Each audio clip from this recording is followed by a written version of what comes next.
Everyone. I'm Dmitro. I'm Hacken and Trust Army Web3 analyst. Thank you for joining us today for our second live session on the topic how to evaluate the key points of a crypto project. In our previous sessions, we discussed the CAPET evaluation framework for projects. The particular skills and knowledge you gain during that session can be really effectively used for a basic surface assessment of any project and its comparison with its competitors. But what do you do when you need to delve into critical aspects that are not included in the CAPET structure in more detail? So today's session will be just about that. Mike, could you please change the slide?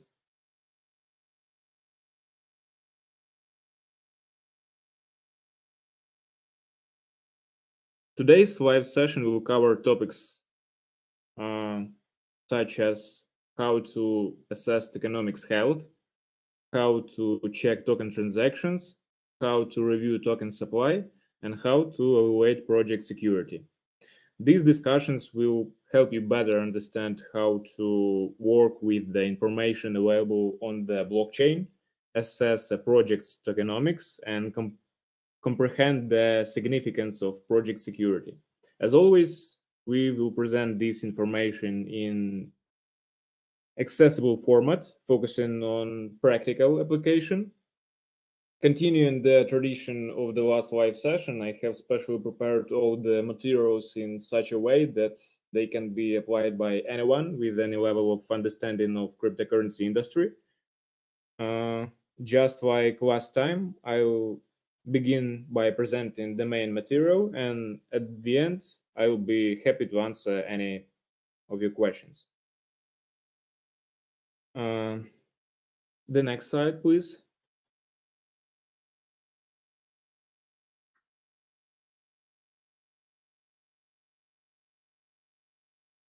So let's talk about how to check tokenomics health.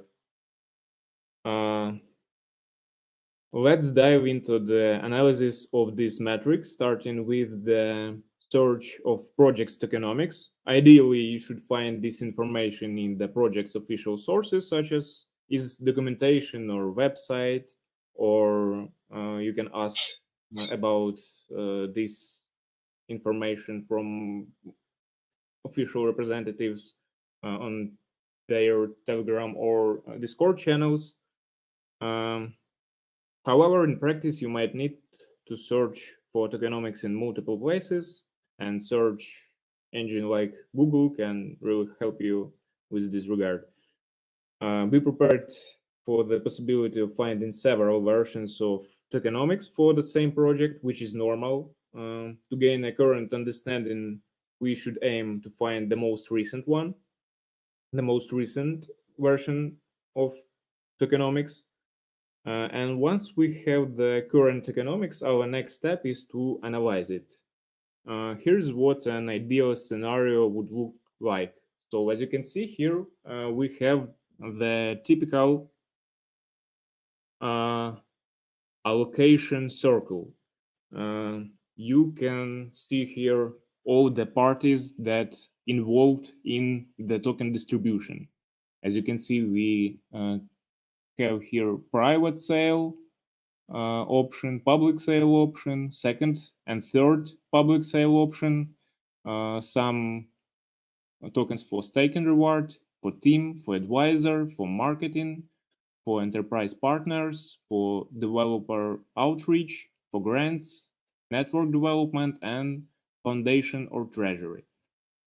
So these parties can vary from project to project because it's all individual. But an ideal scenario would look like this. Uh, yeah, thanks. The project allocations are outlined, revealing the distribution of tokens among various parties. This information provides insights into who should receive how many tokens.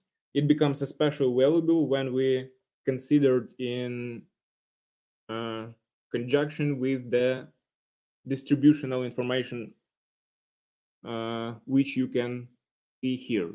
So we really need to pay attention to the details on this screenshot. So it will be better if you will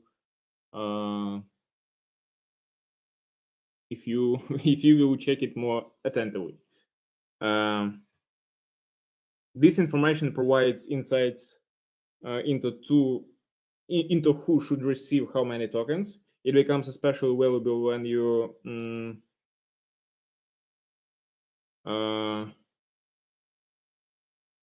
when you can see all this when you can find all this important information.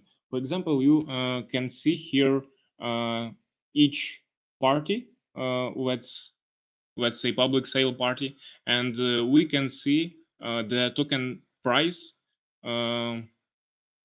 for this party. And then we have here TGE unlock. It means the amount of tokens that were unlocked during token generation event. This is the first day of minting the token, the project's token. And then we have information about cliff period. It means the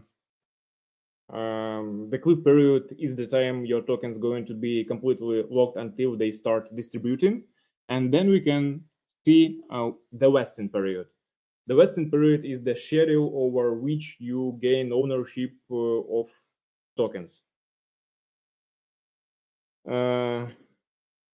And yeah, here we can see not only how tokens are allocated to different groups, but also the conditions attached to these allocations.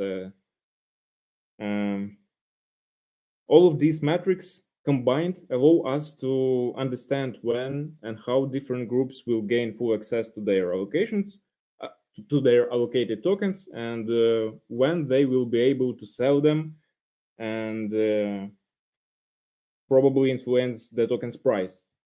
We can also calculate potential profits for different groups, providing a basis for assessing tokenomics quality. Quality tokenomics should be well balanced, avoiding sudden, drastic impacts on the token's price. Token should avoid large token allocation among project investors to prevent undue influence on the price. It's important for the project to minimize the influence of these distribution groups on the token's price, maximizing the chances for organic price growth. The next slide, please. Now let's talk about how to check token transactions. Token transactions are the foundation of the basis in the cryptocurrency world. This is where you have the opportunity to take advantage of all the possibilities, of all the advantages of cryptocurrency industry compared to the traditional financial system. It is here that we get the maximum level of transparency and the ability to investigate any actions and any interactions between the parties. Because of the transactions are recorded on the blockchain, we can find each such transaction and see who made it and who received it, what time the transaction was made, what fee was charged, what message was attached to the transaction, of course, the amount of the transaction, amount of funds that were sent by transactions, and investigate any which wallets see all its interactions. So blockchain explorers will be our main body in this matter. There are separate blockchain explorers for different blockchains. Thus, Ethereum Etherscan exists for Ethereum network. BSC scan exists for Binance Smart Chain network. RBScan exists for Arbitrum blockchain, and so on. You need to understand this before you start looking for the things and for the addresses. In addition, it is important to note that the use of tags and labels will be very useful in your searches. These marks help us to find out who owns this or that wallet. Of course, only a small part of wallets have such marks, but this is enough to be able to research some projects. For example, as you can see here, we have the Alameda Research Ventures main wallet. It was labeled by some crypto enthusiasts, and by exploring transactions of this wallet, we can understand how the money flow of such a huge hedge fund was going.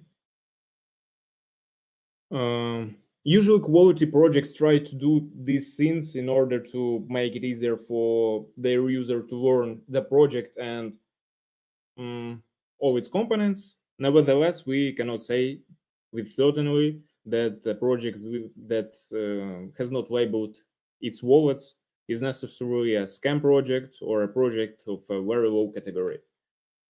And the last thing we would like to talk about in the framework of this topic is token holders. Token holders. No, this is wrong slide. The previous one, please. Yeah. Token holders are very interesting metric that tells us a lot of information about the project. First of all, we can see the largest wallets that hold the tokens of this project, analyze them, and draw a conclusion about who they belong to.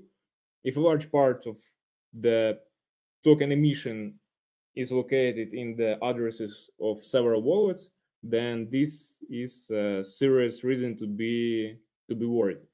Ideally, we want to see a large number of different holders of the same token. This gives us decentralization and reduce the chance of price manipulation. Not to mention the fact that such large wallets can greatly affect the price of the token if they believe in selling it. Yeah, please note that token holders can include not only the wallets of retail investors or team representatives, but also smart contracts. A smart contract can be easily recognized by a characteristic mark that stands in front of the address. And of course, we should not forget that token holders can be also exchanges. I mean, centralized exchanges like Binance or Coinbase or OKX and so on. Centralized exchanges hold these tokens on their hot wallets in order to ensure liquidity on their platforms.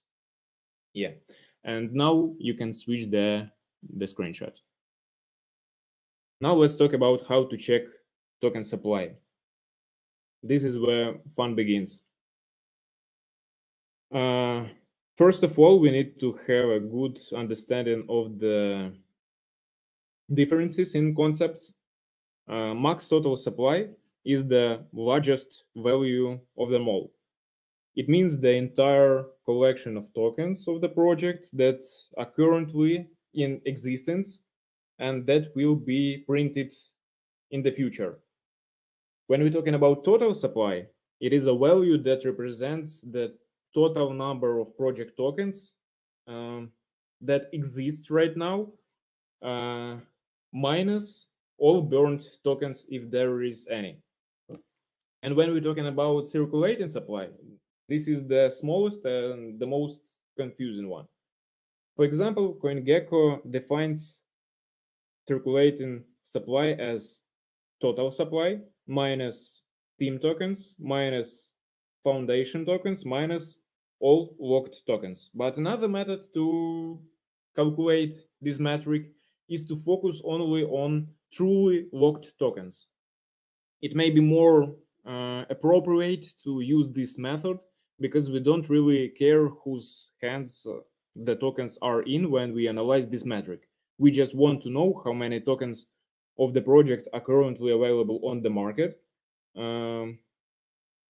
taking into account all possible unlocked tokens. Only this number will give us a fair understanding of the state of things at the moment. The next slide, please. So in order to find total supply, we need to find the project token contract. You can find it, let's say, using CoinGecko or using CoinMarketCap or using any other information aggregator that allows you to find the token contract address on different blockchains. So we need to find the project token contract, then insert it into the blockchain explorer, go to the contract tab, as you can see here on this screenshot, then push read contract tab, or open total supply and decimals. The number of decimals tells us where we should place the comma in the total supply value in order to get the correct number of total supply. As you can see here on this screenshot, we can see the 18. It means that when we count in from right to left, it will be right to place the comma after 18 symbols, and we will get our total supply. But that's it will be more appropriate to tell that we will get our max total supply, not total supply. And now, in order to find total supply, we will do the next thing. Next slide, please. Yeah, as you can see here, after we find the max total supply, in this way, we go to the holders tab, and here on the example of Shiba Inu token, we can see that more than 40% of all tokens were burned. It was sent to the nil address, and in such a way it was burned. And now this is the value that we need to subtract in order to get the total supply number. And when we're talking about finding circulating supply, in order to calculate this metric, we need to find the tokenomics of the project and check all aspects of token distribution, and then calculate their vesting period and understand how many tokens are currently unlocked. And then we need to subtract all locked tokens from our total supply value, and we will get the number of circulating supply. I know it may sound confusing, but this is the way you can check all these numbers by yourself. No need to trust some third-party sources. You can check all these numbers by yourself. Next slide, please. And finally, let's talk about how to check project security. As you can see here, we have the documentation of Kyber Swap project. This is not some kind of advertisement. It's just an example of a well-organized project with a proper documentation. The proper documentation like this should contain all possible information you might need about the project in it. And as you can see here, we can find all historical audits that were ever existed here in documentation. And there are some other tabs that we will be referring to a bit later, such as bug bounty program, etc. But I just wanted to tell you that this is how the proper documentation should look like. Everything in just one place. So let's finally talk about the project security. From a project security perspective, there are a lot of different things to look at and analyze, but the difficulty is that these are quite complex things that require a deep understanding of programming languages, the operation of smart contracts, and the functioning of the cryptocurrency industry as a whole. So we decided to define a list of basic elements that any user can find and analyze, even without necessary skills and experience. So our security component analysis will include the project documentation, list of audits, the presence of an active bug bounty program, and uh, the presence of penetration tests. These four aspects. So let's talk about each of these elements separately and understand how we can find the information we need and how to interpret it. Let's start with documentation. As you know, the documentation is our most important source of information about the project. Uh, Quality cryptocurrency projects should maintain these documents very carefully, update it, and give us all possible information right there. The list of audits, information about the bug bounty program, as you can see here on the example of KyberSwap, and penetration tests should be located there.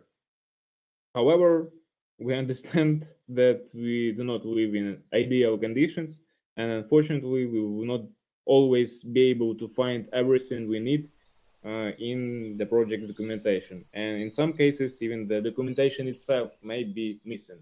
And from my personal experience, I can tell you that such a good documentation you will be able to find, let's say, maybe in only 15% of the all projects that only exist, and a lot more of them don't even have any documentation. I would say that probably about 25-30% of the project do not even have the documentation. Well, next we have audits. The audit procedure is a professional process of checking all critical elements of the project's or protocol's code. There are many types of audits.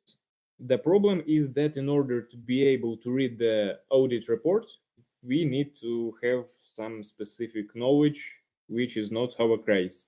So the main thing we can do here will be the following. First of all, we need to search for all possible audits of the company. You can search it in documentation, on the project's website, in the project's GitHub, and simply through Google searches. After we found all the list of the audits, we need to understand which one are relevant. There are more complex methods of checking these things, but you and I will start from the date of the audit. Remember that an audit that is older than 1 year is considered to be outdated and no longer has a practical component. That's all because our cryptocurrency industry is so fast and so dynamic, and all malicious actors and all exploiters are developing every day. And things that were perfectly and properly working 1 year ago no longer works today.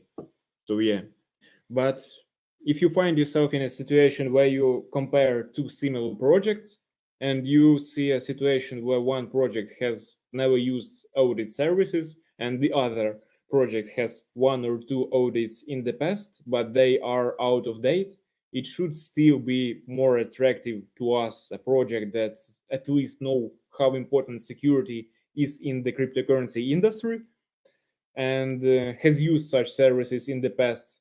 But of course, in an ideal situation, we want to see a fresh audit that is relevant and brings practical benefit and protection to the project, because we want to be sure that the audits protect the projects from all the malicious actors. Now let's talk about bug bounty program. This one is very important as well. The bug bounty program, this is the program that rewards any market participant for finding any vulnerability in the project. An active bug bounty program is a very important element of any cryptocurrency projects because it encourages its audience to help solve the project's problems and not use them for their own benefit. When we talk about the bug bounty program, it has its own specifics compared to audits. For example, quite often information about them can be requested from official representatives who must share it with you. Also, when we talk about bug bounty, it should be understood that in an ideal scenario, we want to see an active bug bounty program from the project itself, and additionally a bug bounty program from this project which is located on a third-party resource such as hack and proof, for example. This greatly increases the potential audience that is interested in finding all vulnerabilities of the project and that is interested in fixing this problem for their wars, of course. In this case, when we're talking about inactive bug bounty program, it just do not carry any information for us. Unlike outdated audits, it doesn't work like that here, and an active bug bounty program gives absolutely no privilege from the point of view of security, because if the projects stopped incentivize these actions, these researches of bugs and problems, then people just stop looking for it permanently and probably can even start to use these vulnerabilities to gain some profit, to exploit the smart contracts and so on. So yeah, this is a crucial point to remember. And last but not least is penetration test. This is the most confusing metric on our list, and the difficulty here is that data on the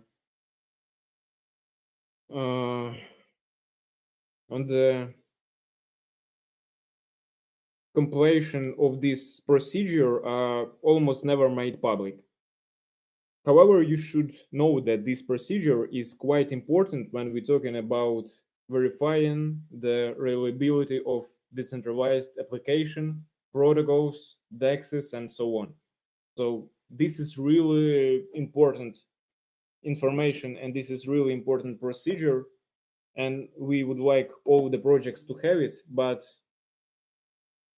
in effect, the reality is that it can be even dangerous for projects to share this information with their audience. I mean, the details about this information and let's say penetration test report with their audience can, because it can be easily used by some malicious actors against this project. So yeah, in conclusion, I believe today's material provides valuable insights for evaluating cryptocurrency projects beyond the CAPED framework. that were discussed in previous session. And yeah, right now I'm excited to take your questions if there are any. Yeah, there are a couple questions to start. One is in from the audience. You talked a bit about toward the end about bug bounties, and the questioner wants to know, is that similar to white hat kind of activities in Web 2 world? Yeah, sure. In most of the cases, participants of bug bounty programs are white hat hackers, the market participants that uh, are really professional and that can find any vulnerability, but uh, they not use it against the project. They report about it for the project and receive the reward. So yeah, that's pretty much it. And even just to add, I'm sorry to interrupt. To add on the white hat activity, Web 2 versus Web 3, the thing is, if you think about some centralized exchanges such as Coinbase or Binance or FTX, etc., they are not entirely based on blockchain, right? They still have a web app, they still have a mobile app, which is pretty much Web 2 stuff. So you can be a successful white hat hacker, a bug bounty hunter in Web 2, and embrace the world of Web 3 bug bounty and be as effective, because like a lot of apps, a lot of services are still built on what's already known. Everyone has a website, so there could be, these are also things that could be exploited. These are also things where you can find a vulnerability and get your bounty for. So Yeah, it's really similar. Like, these are both white hat hackers, the majority of people who do the bug bounty hunting. yeah. I would also would like to add that Web3 bug bounty programs are paid much more in comparison with Web2 bug bounty programs, just because there are some practices when projects uh, reward the white hat hackers with 10% uh, of the funds that were saved by this by indicating this vulnerability. And there are some cases when there are vulnerabilities for hundreds of millions of dollars, and you can just imagine how much of bug bounty reward the white hat hackers will receive. Thank you. But yeah, of course, Thank, this is not a regular practice, and most of the cases we're talking about something like 20K for the low uh, or medium priority vulnerability, and up to 100K when we're talking about vulnerability that are lower than critical.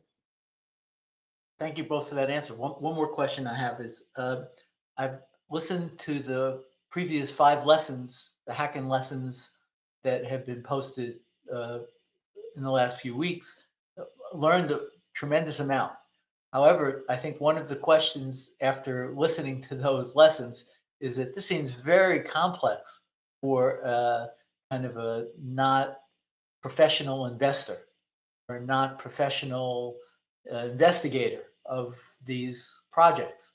So, could you comment on that? How does somebody who's not a professional, who's not really deeply into this subject, be able to do any research? It just seems very complicated. All the different sites you have to go to, uh, wade through. Even one slide you just presented before, there was a thing you have to count 18 digits to the left of the long number, like a 30-digit number, to see where it starts, and it's just very complicated. Chance even for the researcher to make a mistake. So could Yeah, you no doubt. comment on that? no doubts about that. It's really complex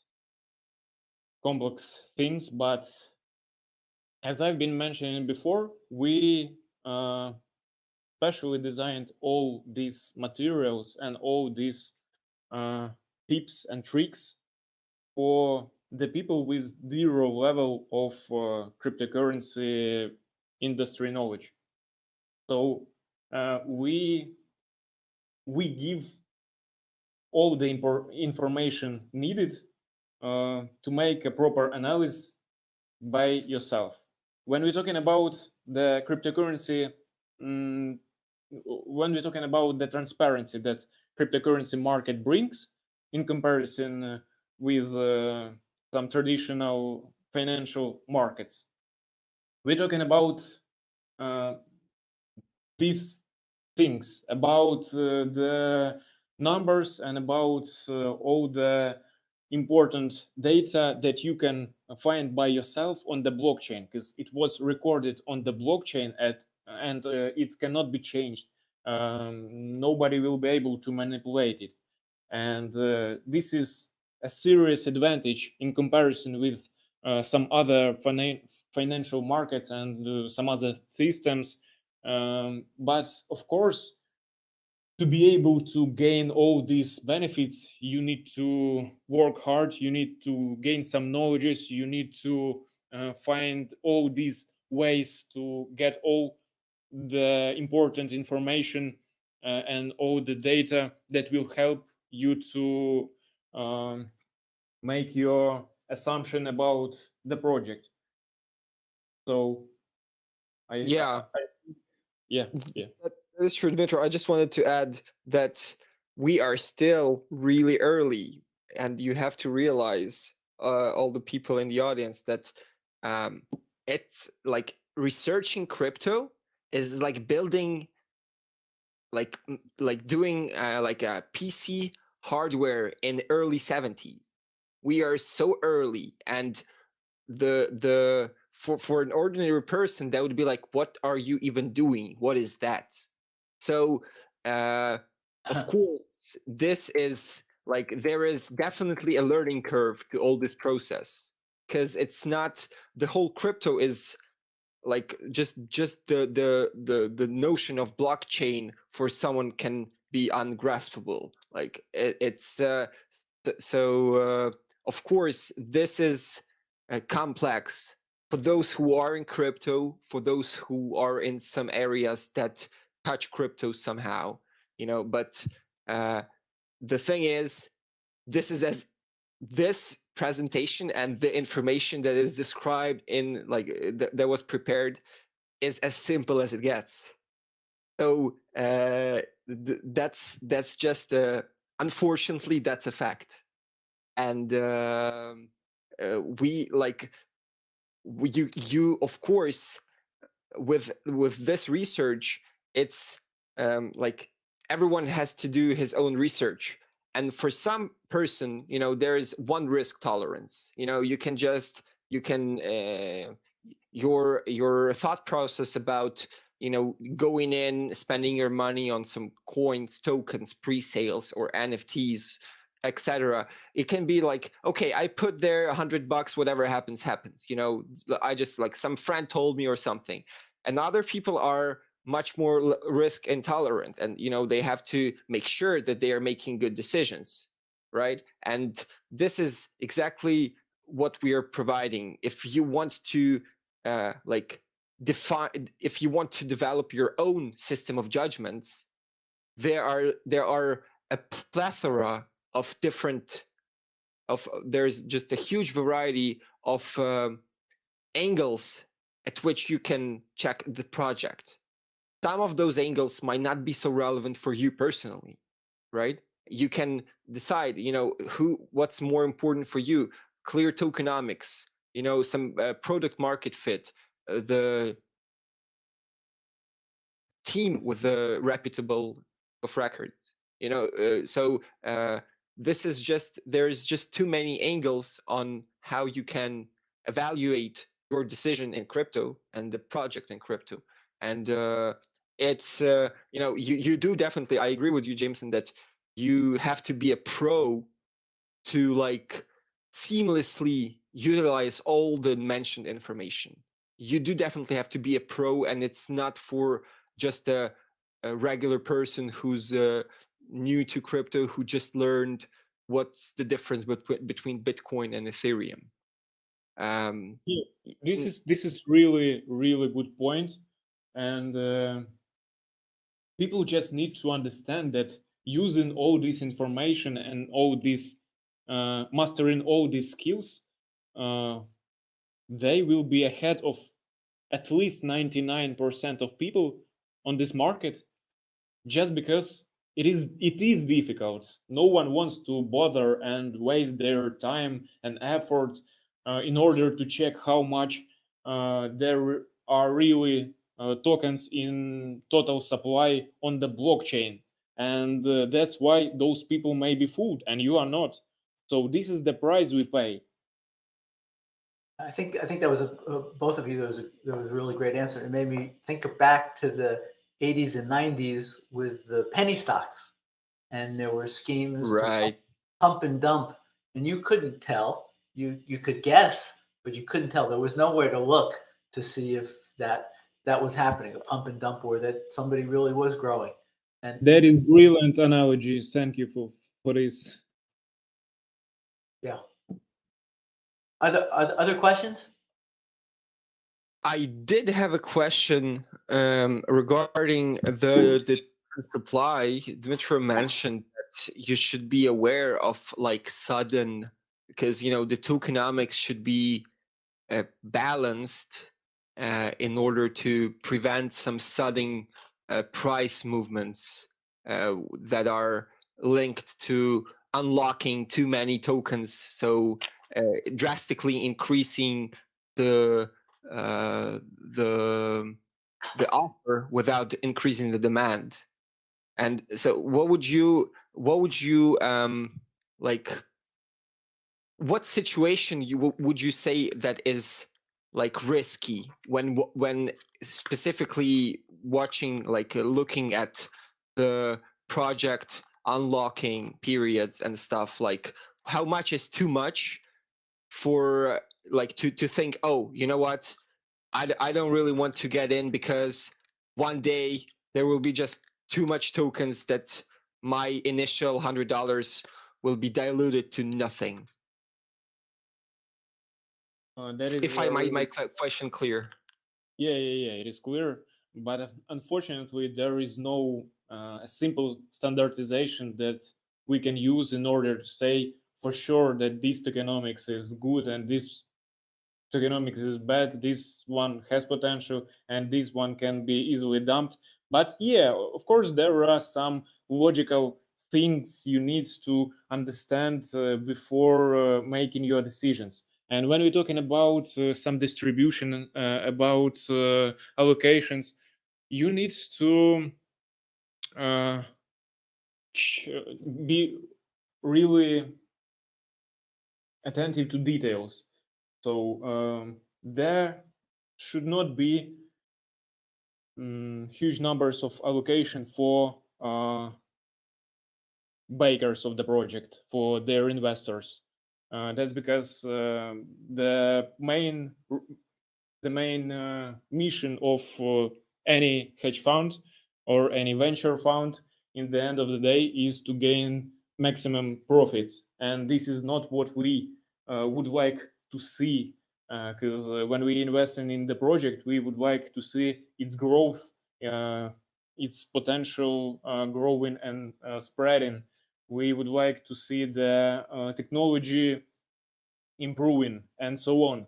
But when we're talking about some bakers and early investors, we know that they have better prices that we had, and and they already potentially have some return on their investments when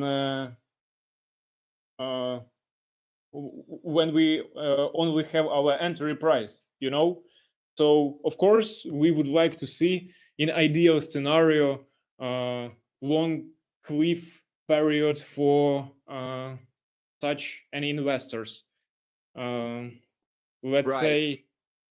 say when we're talking about a project that wants to create its own ecosystem and its own blockchain, it's it is not a secret that these things cannot be created and made up overnight. The project needs few years to make it happen. I would say at least 2 or 3 years. And if the project's investors start getting their tokens earlier than this period, of course, we can assume that they will start selling a bit of it, dumping the price. And we need to understand, when we're talking about cryptocurrency market, the price of the token is crucial for its team, because the money that they've raised on founding rounds have been already spent on the development, on the marketing, and on all this stuff. And then they have only the money from their revenue, if there is any, and there are not that much cryptocurrency projects with revenue. And most of them are getting their money from their token.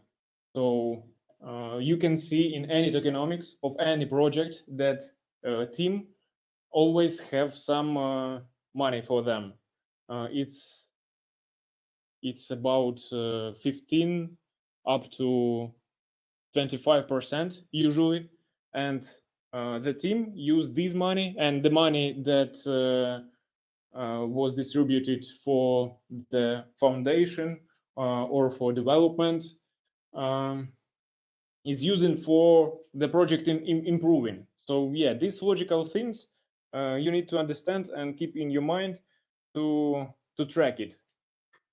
So if I'm to summarize your like your answer in like a few sentences, that would be like, it's not as important of when the tokens are unlocked, but what is the percentage of from the entire supply belongs to the team or bakers, and specifically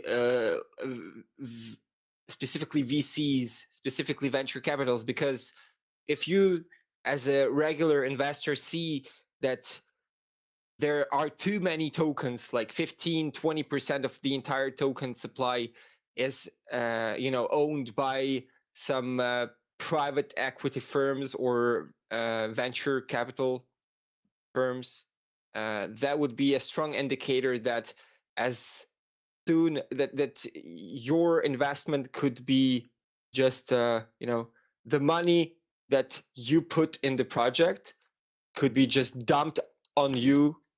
The price of your tokens that you buy could be jumped dramatically by those VCs. So you have to kind of make sure that what the team declares, the percentage of the tokens that they own and the percentage of tokens of private sale or like bakers, angel investors that they own is not too much.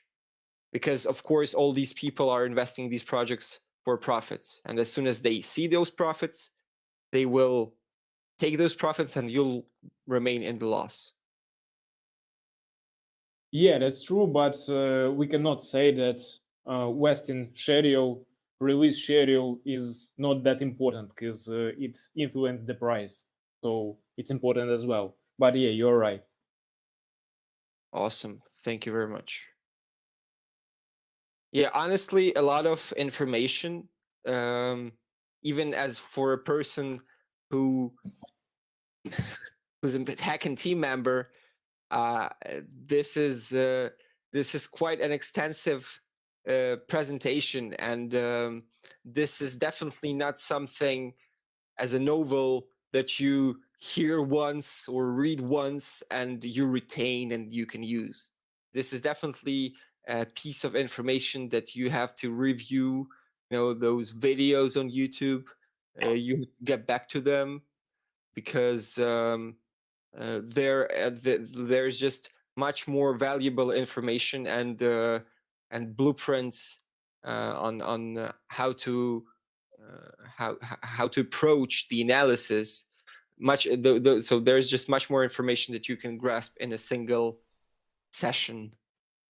And so yeah, so for those who are truly interested in this project, you should definitely from time to time get back to those YouTube videos where everything that was presented today is described in an easy manner, in not a long form videos. Honestly, 5 to 7 minutes is not that long. Maybe for current attention spam it becomes like long, but honestly not too long, and I think it's quite valuable. And Andrew, how do you go about flying? What's that?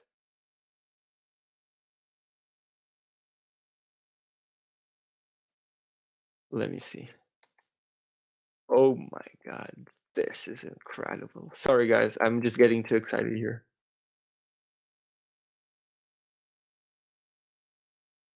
Okay, well, if we don't have any more questions, we'll start to wrap up. I do have a question. Okay. It's a very short one. I come from the startup system where you have an MVP, you find and you test and you iterate. So my question is, what is the MVP, the minimum viable product for launching this here?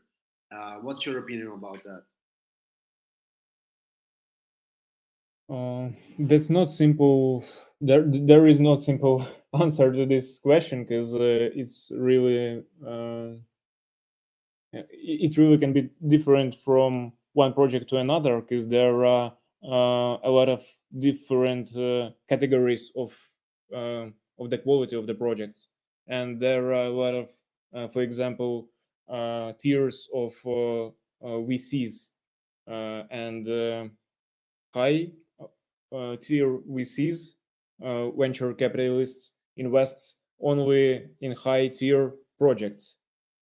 Usually, there are some exceptions, but usually it works in a such way. So usually the project's team start to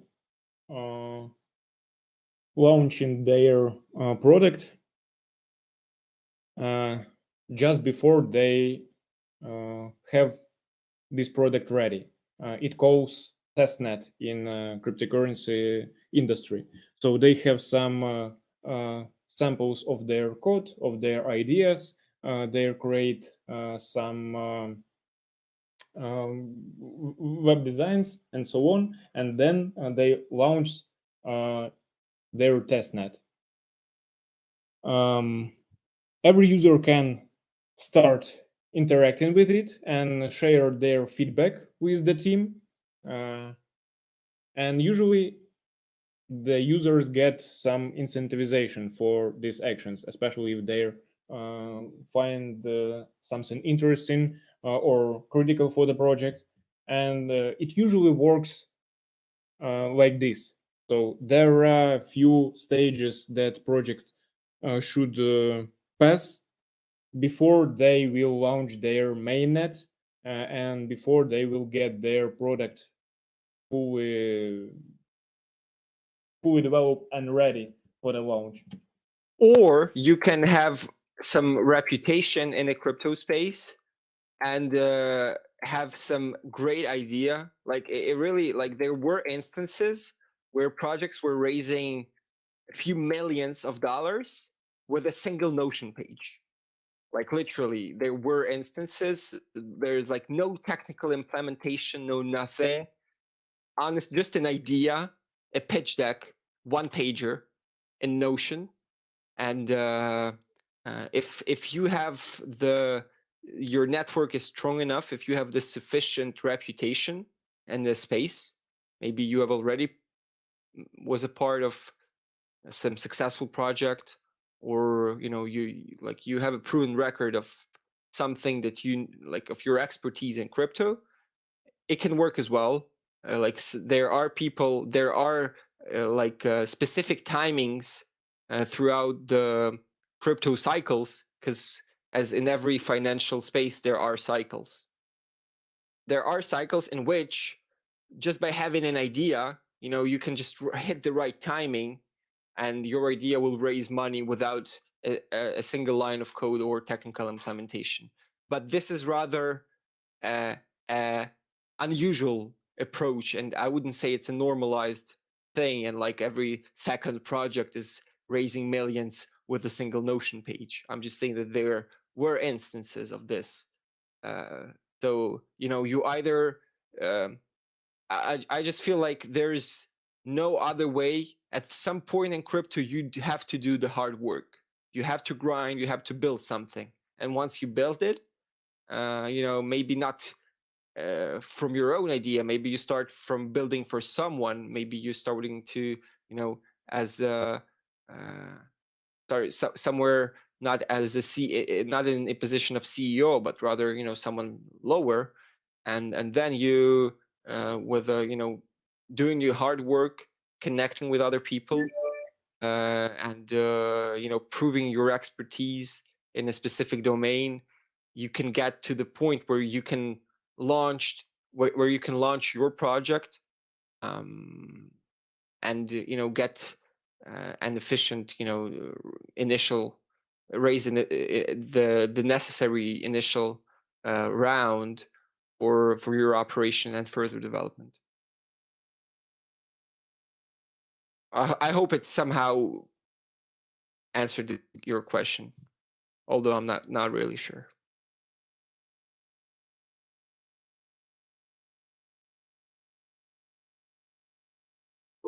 Wrapping up too.